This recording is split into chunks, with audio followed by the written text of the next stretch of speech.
संजय राउत की तिलमिलाहट, संजय राउत की बौखलाहट, संजय राउत की छटपटाहट किस ओर संकेत कर रही है, ये समझने की बात है। नमस्कार, स्वागत है आपका मेरे चैनल नंदिनी जो मैं नंदिनी।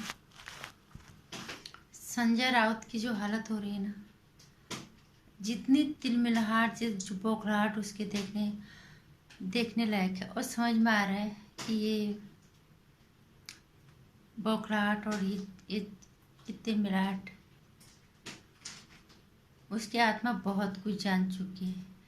जिस तरह से वो कंगना रनौत पे वार कर रहा है, जिस तरह से वो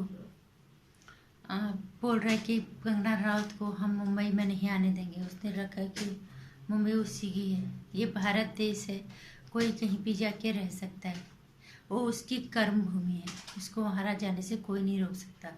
और दूसरी चीज़, जब किसी का वक्त बुरा आता है ना, विनाशकालीन विपरीत बुद्धि। महिला, जिस शिवसेना के नाम पे आप अपनी पार्टी का नाम रख रहे हो, महिलाओं का अपमान करने का, तो किसी ने महिलाओं को अपमान नहीं किया होगा। सनातन धर्म में कम से कम महिलाओं, चाहे कोई भी हो जाए, उन्होंने महिलाओं का अपमान नहीं किया होगा।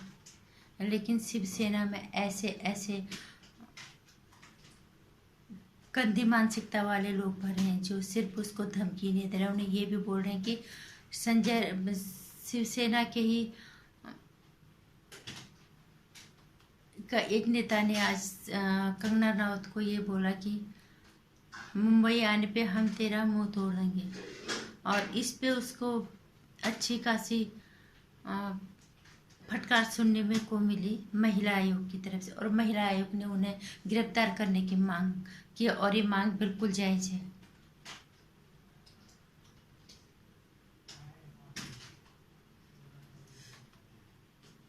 इन्होंने तो मुंबई में बिल्कुल एकदम से गुंडागर्दी मचा दी।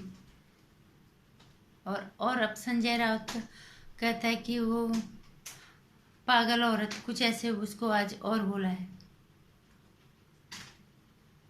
तुम्हें क्या लगता है, इस तरह से संजय को लगता है, संजय राउत जैसे इंसान को लगता है कि हम इस तरह की बयानबाजी करेंगे या इस तरह की हरकतें करेंगे तो क्या सच दब जाएगा? नहीं, सच को सामने आने से किसी ने रोका ही नहीं आज तक। अभी नहीं आता, कुछ टाइम बाद आता, लेकिन ये है कि आज जनशक्ति एक हो चुकी है। इस लड़ाई में पूरा जनशक्ति एक हो चुकी है। नहीं तो मीडिया भी भूल चुकी थी, एक दो हफ्ते तक के बाद तो ये आई गई बात हो चुकी थी, लेकिन ये आवाज़ जनता की थी, जो किसी की हिम्मत नहीं हुई दबाने की। और फिर हिम्मत पड़ी सोशल मीडिया से लेके फिर बड़े बड़े मीडिया हाउसेस फिर से आ गया है, और उन्होंने साथ दिया सारे लोगों का, पूरी जनता का, क्योंकि उनकी आवाज़, वजन तो उनकी आवाज़ों का ही है। बड़े मीडिया हाउसेस ने साथ दिया और ये बात यहाँ तक आई। ये जो गिरफ्तारियाँ आज हुई हैं, ये वो सच्चाई की ही ताकत है। और अब सीबीआई जो इसको हत्या के एंगल से देख रही है, अब भी कितनों की गिरफ्तारी तक जाएगी, कितने लोग इसकी गिरफ्त में आएंगे, अब ये तो वक्त ही बताएगा। और ये शायद संजय राउत बहुत अच्छे से जानता है कि इसमें नुकसान किसको होने वाला है ज़्यादा। ये तो इंसान को कोई भी समझ लेगा कि इतनी बौखलाहट, इतनी तिलमिलाहट, ये छटपटाहट किस लिए है। जो इंसान सच होता है वो सच का साथ देता है, वो दबाने की कोशिश नहीं करता। क्या क्या कोशिश नहीं की इन्होंने, सुप्रीम कोर्ट तक गई है, पुलिस को क्वारंटाइन कर देते हैं, ये हर कोशिश की, इनकी हर कोशिश फेल हो गई। अब गाली गलौज पे और घटियापन पे उतर आए। इन्हें क्या लगता है अब सच दब जाएगा? सच को तो बाहर आना ही है, और वो भी जनता की आवाज़ को दबाने की ताकत संजय राउत जैसे घटिया इंसान को हो सकती है? सवाल ही पैदा नहीं होता।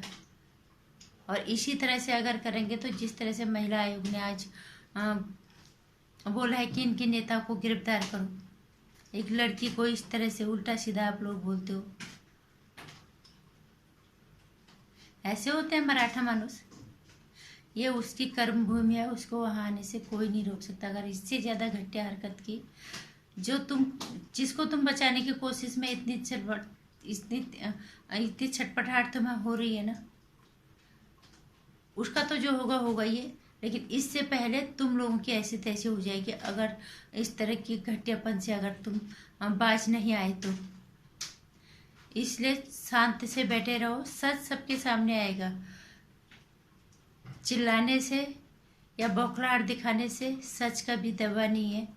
झूठ बोलने से सच को दबाए कभी नहीं जाता। चिल्लाने से भी सच नहीं दबता। सच तो सामने आता ही है, और वो भी जबकि पूरी दुनिया की आवाज़ बुलंद है, पूरे देश की आवाज़, जनता की आवाज़ बुलंद है। पूरा media houses, social networking site में सारे के सारे लोग सच जानना चाहते हैं। तो इसलिए घटियापन दिखाने से अच्छा है आप भी शांत बैठ जाओ। नहीं तो जिसको तुम बचा रहे हो तो जाएगा, फिर इससे पहले आप लोग चले जाओगे अपने इन घटिया हरकतों की वजह से।